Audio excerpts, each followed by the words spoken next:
Bonjour à tous et très heureux de vous retrouver pour cette nouvelle interview d'un candidat au municipal en France. Mon invité du jour est le maire de Meaux. Il est l'ancien ministre du budget de Jacques Chirac, mais aussi ancien porte-parole du gouvernement également sous Jacques Chirac.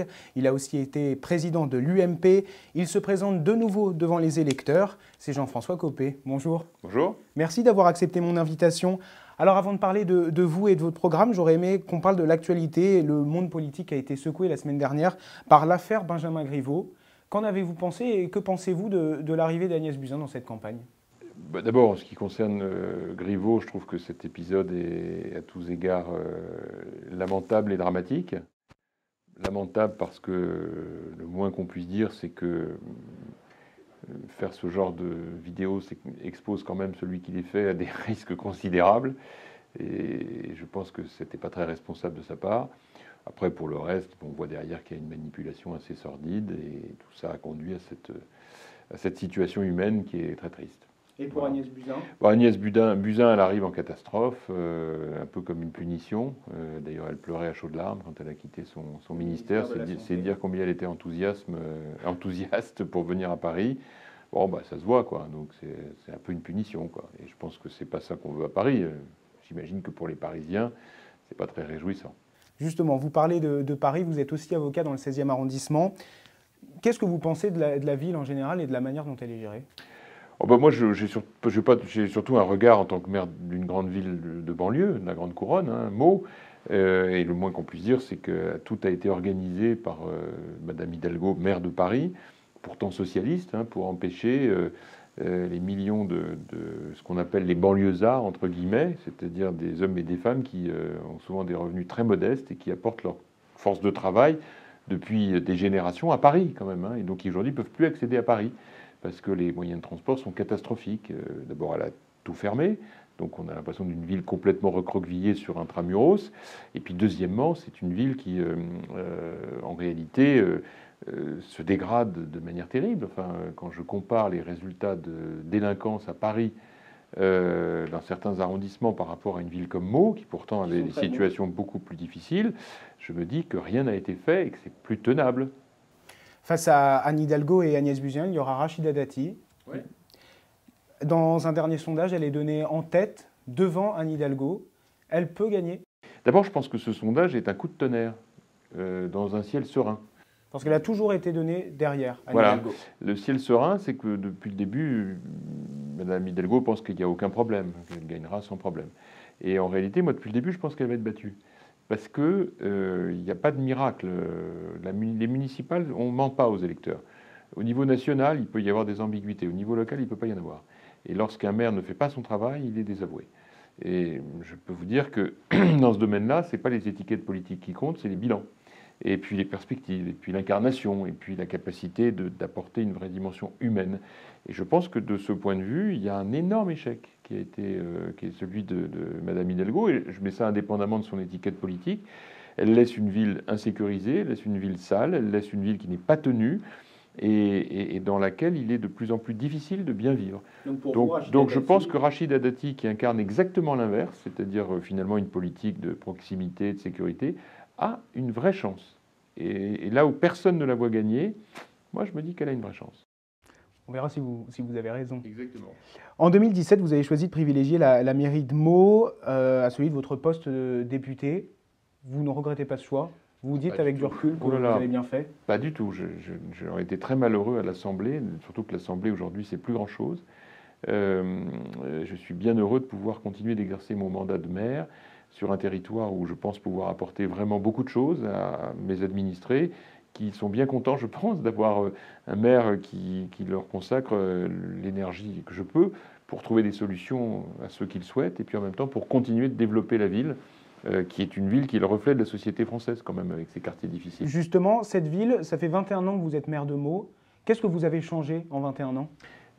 Écoutez, tout, en fait, tout. C'était une mairie qui n'était pas à droite avant. On avait une ville qui avait 56% de logements sociaux, elle en a 39%. On avait une ville qui avait 110 crimes et délits pour 1000 habitants par an, elle a maintenant 52 crimes et délits pour 1000 habitants par an, donc la moitié moins. Elle n'avait pas de police municipale armée, nous avons 180 policiers municipaux, nous n'avions pas de caméras, il y en a 250. Nous avions un taux d'élucidation des crimes et délits qui était très faible, hein, qui était de l'ordre de 20%. Il est aujourd'hui de 52%. Nous avions un taux de chômage qui était au-dessus de la moyenne nationale. Il est maintenant en dessous de la moyenne nationale. Voilà, je peux continuer. Il y avait 20 tours, il n'en reste plus que 4. C'est une autre ville. Vous parliez de la sécurité. Donc vous avez fait installer 250 caméras. Qu'est-ce que vous allez faire de plus? Parce que la sécurité, d'une manière générale, en France, à Paris et aussi à Meaux, c'est le thème numéro 1. Voilà, numéro 1. Eh bien, écoutez, on va continuer. Parce qu'en vérité, moi, je pense qu'il n'y a rien de possible dans une ville si les gens ont peur les uns des autres. Et donc, tout l'objectif, c'est de réussir à les rassurer. Parce qu'à partir du moment où des gens sont rassurés, où ils n'ont plus peur, eh bien, ils se parlent, ils s'écoutent et ils se respectent.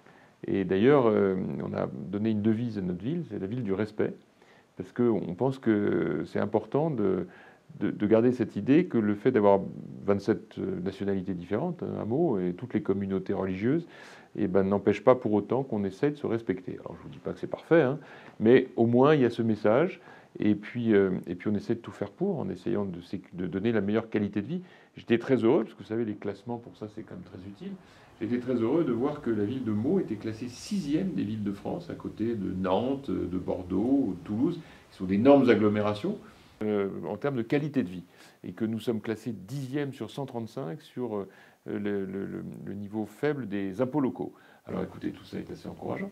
Et toujours au point de vue de la sécurité, vous avez une police municipale. C'est ce que veulent de nombreux candidats à Paris. C'est une bonne chose?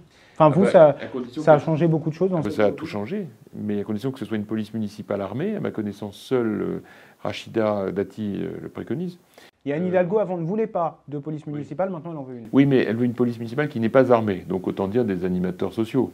C'est-à-dire pas du tout ce qu'il faut pour traiter les problèmes de délinquance. Vous ne pouvez pas envoyer dans un quartier où vous avez des jeunes, ou moins jeunes d'ailleurs, armés de barres de fer, enfin armés tout court d'ailleurs, envoyer des jeunes policiers municipaux sans armes, c'est irresponsable. Pour lutter contre les incivilités, vous avez créé une brigade urbaine de proximité. Ça sert à quoi? Eh bien, comme son nom l'indique, à répondre à ce qu'on appelle les irritants. Vous savez, au quotidien, vous avez des tas de choses qui sont extrêmement désagréables pour les gens. Vous avez des comportements qui sont désagréables, des dépôts sauvages, par exemple, d'ordures sauvages ou d'encombrants, qui sont faits par des gens qui sont totalement irresponsables. Vous avez également au quotidien des choses, des petites agressions verbales, des injures, des crachats, des choses qui ne devraient pas arriver, mais qui malheureusement arrivent. Des chiens pas tenus en laisse.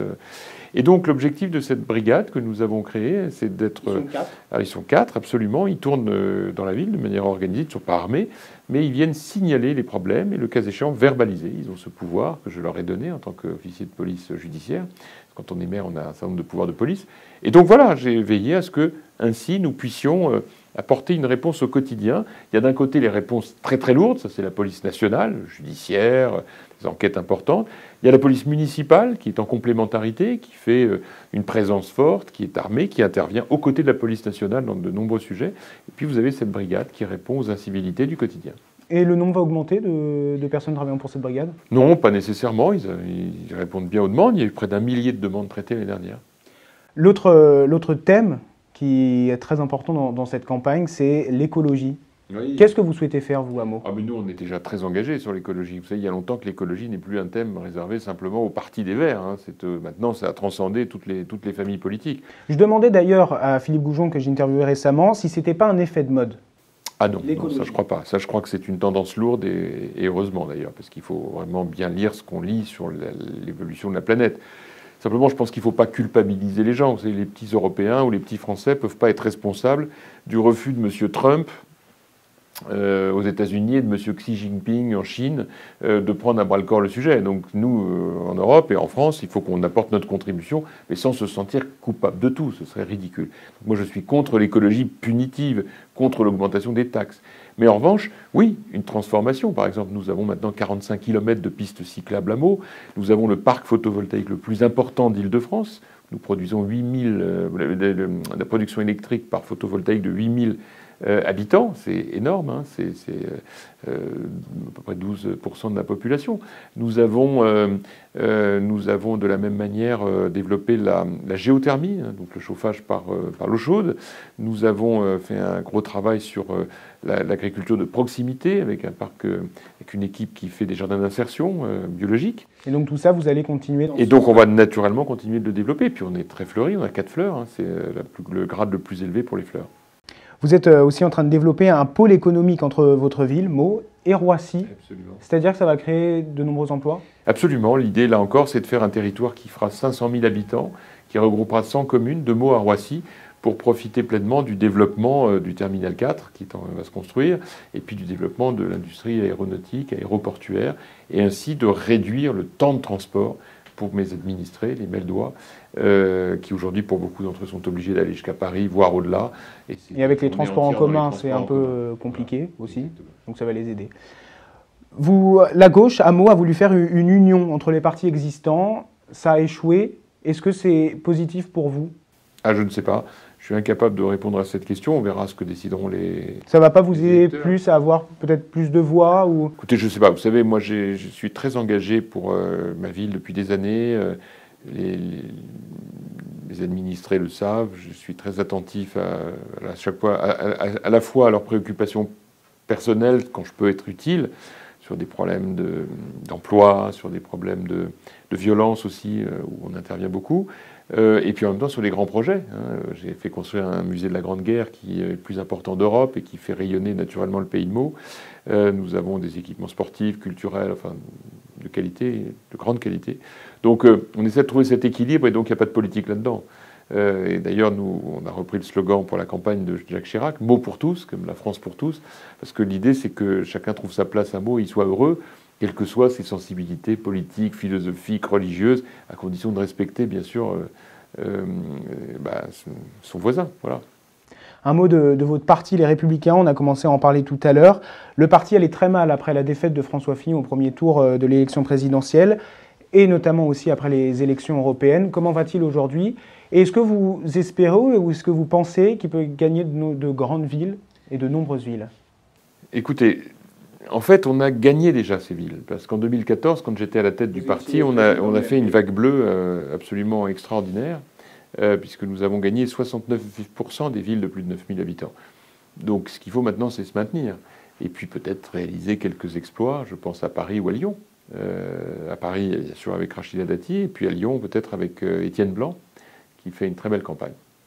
Donc vous espérez continuer dans cette ligne? Ouais. Vous avez été candidat en 2016 à la primaire de la droite et du centre. Est-ce que c'est possible qu'on vous retrouve un jour sur le terrain national? C'est pas du tout mon projet aujourd'hui. Hein. Donc je m'occupe de ma ville, je m'occupe de ma profession d'avocat. On verra. Il y a pas de... Aujourd'hui, j'avoue que je ne suis pas du tout dans cette réflexion. Et on parle de Xavier Bertrand, François Baroin, Valérie Pécresse pour 2022. 3 bons candidats. Et l'un d'eux vous satisfait plus que l'autre? On va déjà attendre qu'il soit candidat, on verra comment tout ça se passe et on en reparlera. Merci Jean-François Copé d'avoir accepté mon invitation. Je rappelle que vous êtes candidat à Meaux pour les élections municipales de mars prochain. Merci beaucoup et à très bientôt.